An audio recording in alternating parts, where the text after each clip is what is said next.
So Lilly is sending out second round of cease and desist letters to telehealth providers, compound providers. Now, previously in a video that I recently posted about what to expect from GLP-1 in 2025 and beyond, I pretty much um, made this assumption, this forecast that some more legal action was going to take place um, as a result of discontinuing the compound Tirzepatide, because Tirzepatide is no longer in shortage according to the FDA. Okay, so the timeline has been given. February for 60 days, 503A pharmacies and 503B pharmacies, 90 days, March. Nothing should exceed past March. So what I was thinking is, if production proceeds past March, that would technically be a federal violation, right? So Lilly has entered the chat. Not literally this chat, we're not in the live chat anyway. But Lilly has entered the legal situation at this point right now where we are. A motion was filed in Fort Worth, Texas, federal court late on Wednesday. Lilly said it could not rely on the the FDA, to fully defend its interest in the case, which will determine whether compounding pharmacies and facilities can keep selling cheaper versions of the company's weight loss drug, Zepbound, for weight loss, and the diabetes medication, Mounjaro, which has the same active ingredient, Tirzepatide. Okay. So Lilly entered the legal situation. We thought it was at rest, but entering the legal situation to further in its favor of supporting the ending of Tirzepatide compound because of the ending of the shortage.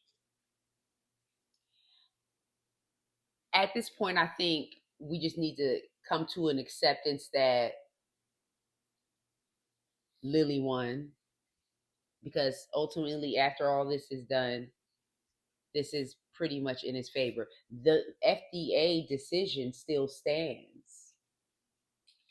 There just was, I believe, a revisit to some type of evidence or discovery that they believe probably was uh, modified without one of the parties' knowledge or something along those terms. Um, but the decision still remains that Tirzepatide is no longer in shortage, and that Tirzepatide compound production has to come to an end at a specific time.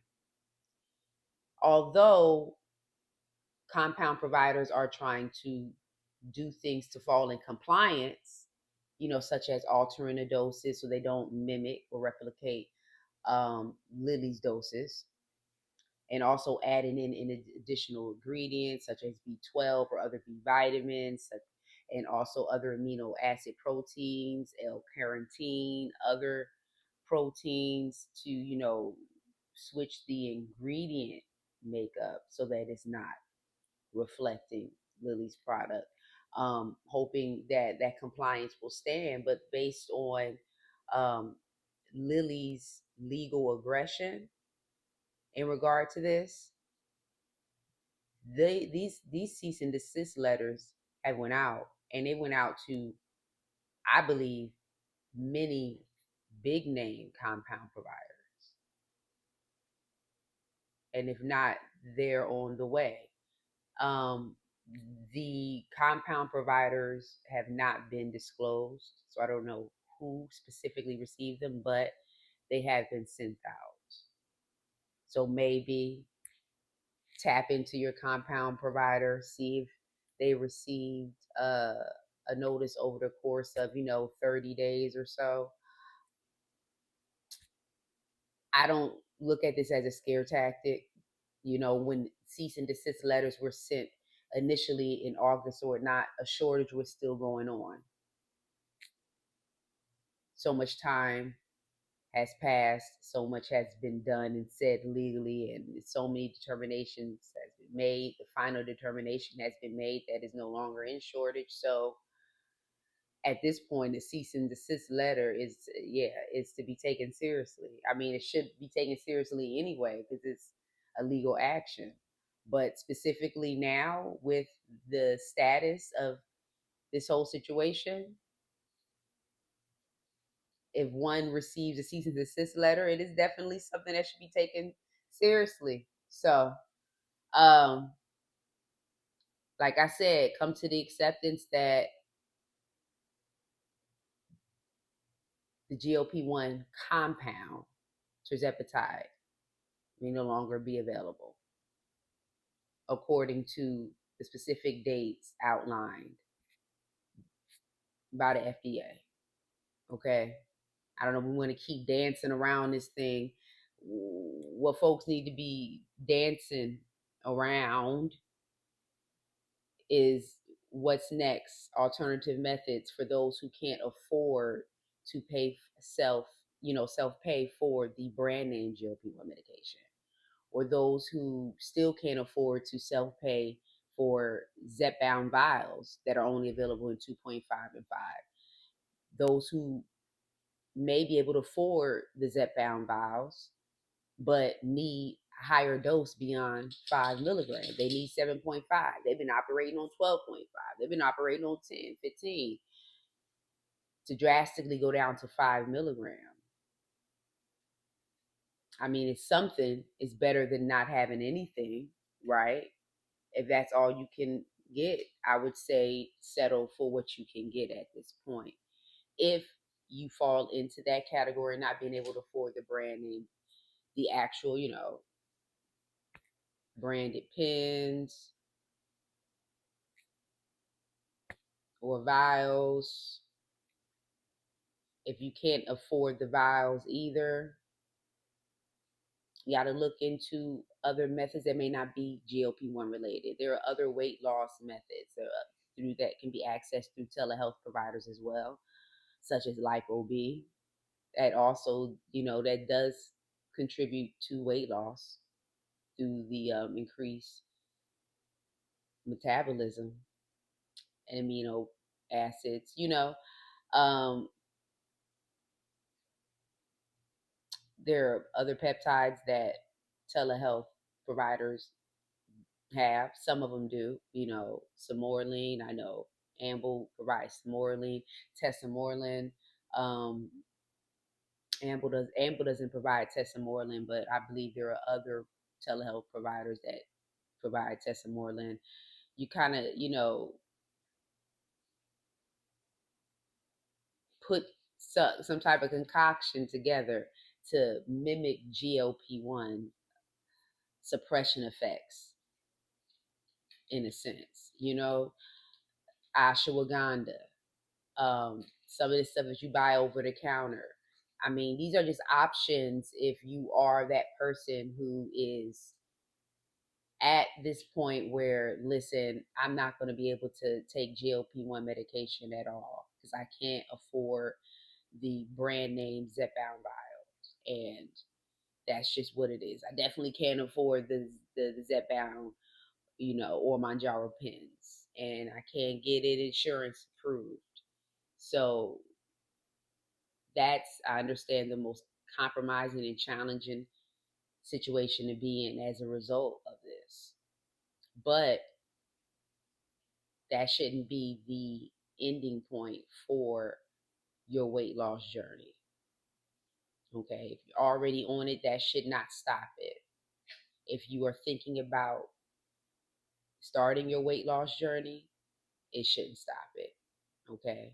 Because you can still lose weight naturally through calorie deficit, and then through the incorporation of other tools, such as intermittent fasting. You know, what I've been doing for, years. It still is effective. Um, at the end of the day, nothing really can cure food addiction and binging other than constant mental work, therapy, food therapy. It's in the head, okay? The food addiction is in the head. But aside from that, the physical aspect of it, of weight loss, losing the weight, you can accomplish it